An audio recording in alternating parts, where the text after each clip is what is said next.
raji puan kimi nang phangsi ne seng de do e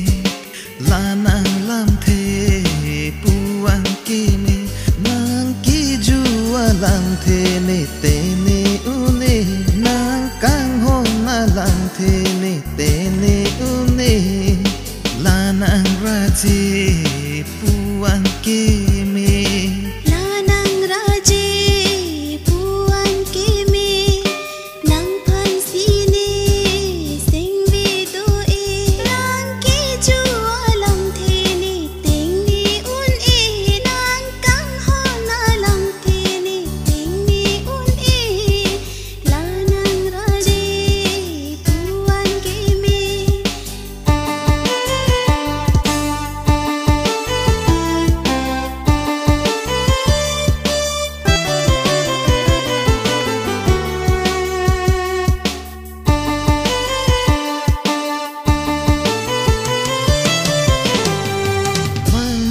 son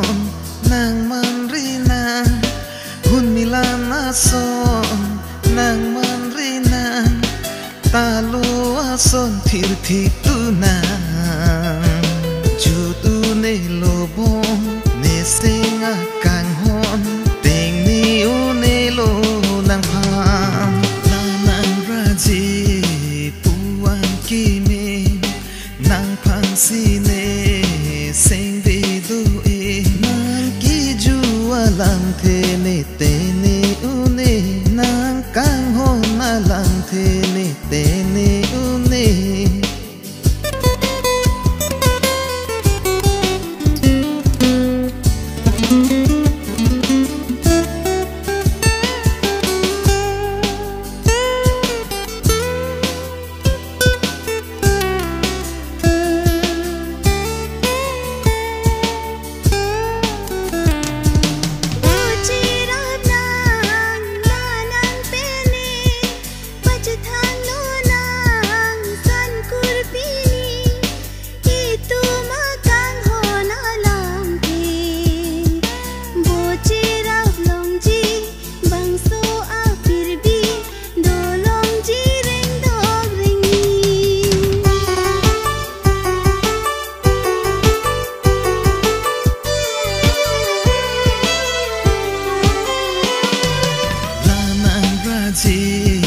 puan kimi